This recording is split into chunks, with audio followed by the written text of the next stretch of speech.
Fala galera, mais uma aulinha de conjunto dos números racionais. Agora a gente está entrando num processo aí que eu vou dividir essa... A gente vai ter esse curso de números racionais dividido em algumas aulas, tá? E assim a gente vai construir. Porque eu tenho muita coisa envolvendo o conjunto dos números racionais. Então a gente vai dividir isso aqui para poder ficar mais claro na cabeça de vocês. Tranquilo? Beleza? Mas para começar agora, eu tenho essas duas aulas. Essa que eu vou explicar o que é o conjunto dos números racionais.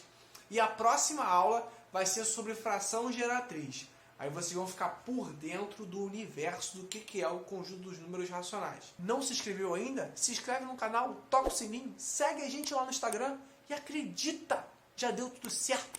Acompanhou, mentalizou, acreditou? Então toca a vinheta. Vai!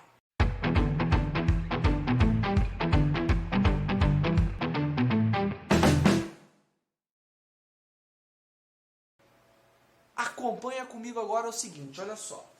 Conjunto dos números racionais, tá? O que é o conjunto dos números racionais? Nós estudamos até agora. Estão todos os vídeos lá no canal. Natural e inteiro. E agora vem aí o terceiro, que é os racionais. Vamos lá. Olha só. Primeiro, o que é o conjunto dos números racionais? São todos os números que eu consigo expressar na forma disso aqui, ó. Qual é o nome disso aqui? Fração. Fração, onde eu tenho o quê? Numerador e o denominador, tá?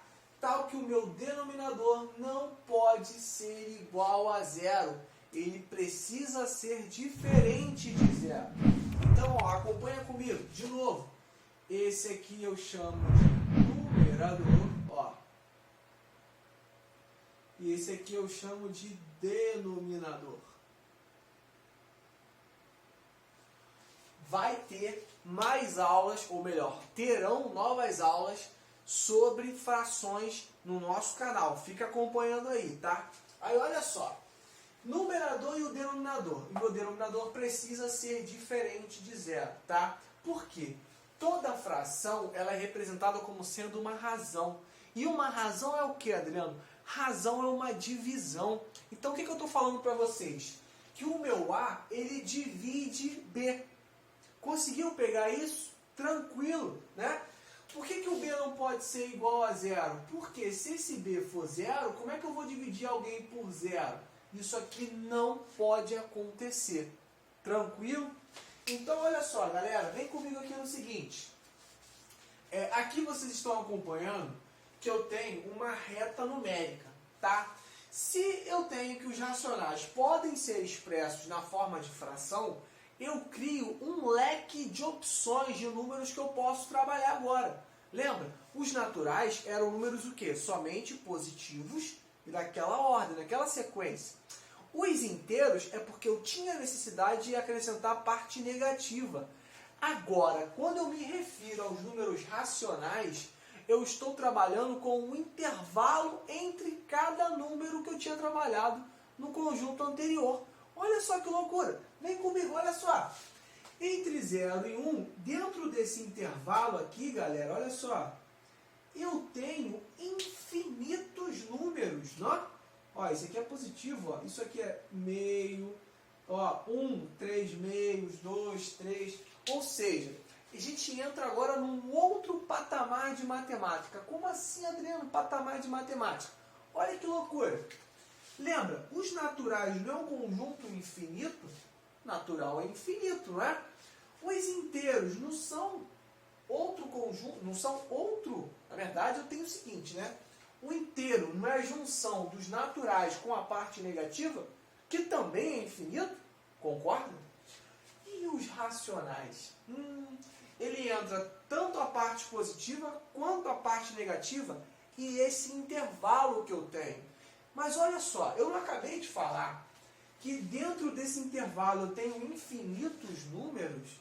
Como assim, Adriano? Olha só que interessante. Galera, se eu estou te falando que aqui eu tenho infinitos números, infinitos números, infinitos números, eu chego numa seguinte conclusão. Existem sim infinitos, mas maiores do que outros infinitos. Hã? É isso mesmo, existem infinitos maiores do que outros infinitos. Matemática é uma coisa linda, acredita, olha só que interessante. E você consegue ver isso, né? Vocês conseguem ter a noção de que esse conjunto, que é o dos racionais, ele é muito maior do que os naturais, apesar deles serem infinitos. Conseguiu pegar isso? Tranquilo. Aí olha só que legal. Características fundamentais, tá? Dos números racionais. Nós já vimos isso em outros conjuntos, né? Quando eu tenho m sobre n e menos m sobre n, isso aqui quer dizer que eles são números o quê? Opostos. Recapitula comigo, o que são números opostos? São números em que eu faço essa operação, ó, e isso aqui vai gerar o elemento neutro da soma. Como assim, Adriano? Da soma? Ó, não esquece. Isso aqui, ó, é uma soma. Repara comigo aqui de novo. Quando eu faço m sobre n mais, vou botar entre parênteses, menos m sobre n, isso aqui dá zero. Elemento neutro da soma. Propriedade 2. M sobre n e n sobre m são números inversos. Como assim, Adriano? Quando você alterna de posição o numerador e o denominador, eles passam a ser inversos. Por quê? Oposto não é a soma dá o elemento neutro da soma?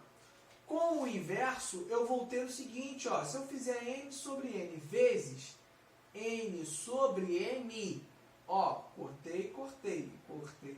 Isso aqui vai dar o quê? 1, que é o elemento neutro da multiplicação. Então, como é que eu faço para achar o elemento inverso de um determinado número racional? É só transformá-lo em fração, caso ele não esteja, e trocar o numerador com o denominador. Tranquilo? Beleza? Acredita! Vem comigo, olha só. Representação decimal finita ou decimal infinita e periódica, né? Na próxima aula a gente vai ver como transformar dízimas periódicas em fração, tá? Acompanha aí, não deixa de conferir lá no vídeo. Representação decimal finita ou decimal infinita e periódica. Acompanha comigo no seguinte, tá? Nessa primeira parte, a gente vai focar só na decimal finita, né? No próximo vídeo, que vai estar logo na sequência, você vai pegar a decimal infinita e periódica. Tranquilo? Em que a gente vai fazer a famosa fração geratriz, que é você pegar uma dízima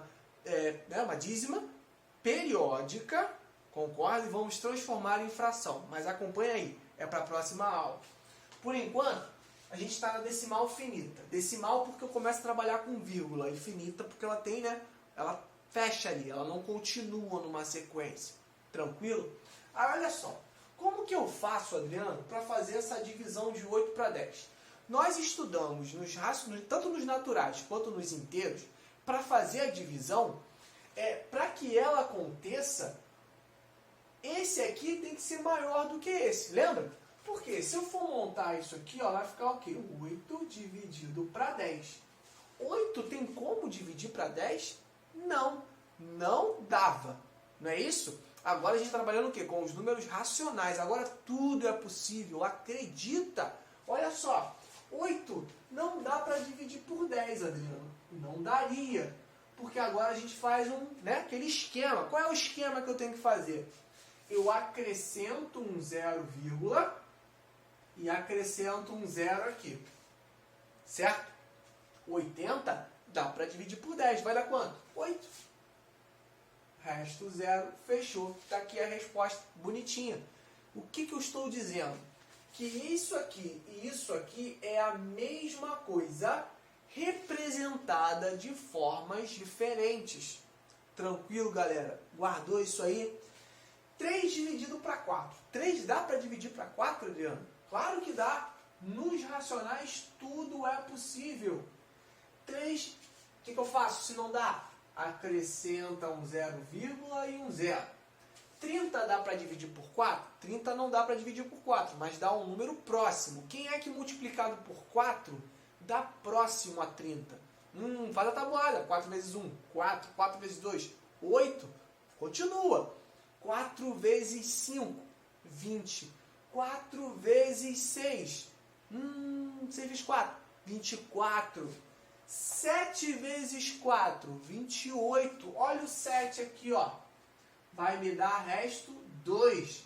O que eu faço agora, Adriano? 2 não dá para dividir por 4. Você acrescenta um 0 e não faz absolutamente nada aqui. 20 dividido para 4, 5. Fechamos 0,75, tá? A gente tem um macete legal que é o seguinte: todas as vezes que eu tenho uma divisão por base 10, ó, 10, 100, 1000, o que você faz? Você pega a vírgula e volta a quantidade de casas que eu tenho de zeros. Olha só, aqui não era 8, aqui não é 10, então eu volto uma casa. Aqui não é o 100, ó, eu volto 2 casas. Isso vai dar certo sempre, Adriano? Vai, acredita. Mas vamos fazer a conta. 156 dividido para 100, ó. 156 dá para dividir por 100, Adriano? Dá, porque eu vou dar próximo. 100 vezes 1, 100. Para 156, falta 56. Acrescenta vírgula e um 0. Ó, 5 vezes 100, 500. Para chegar a 560, falta 60. O que eu faço? Acrescenta um 0. 6, 0, fechou. Tranquilo? 3 dividido para 6. 3 dividido para 6. Ó, 3 dá para dividir por 6? Dá. Agora dá. O que eu faço se não der aqui? Acrescenta um 0, e um 0 aqui, ó. 6 vezes 5, 30, resto 0. Galera, guardou isso aí? Tranquilo? Continua acompanhando as próximas aulas, porque a gente vai fechar todo um bloco dos racionais. Valeu? Valeu, galera!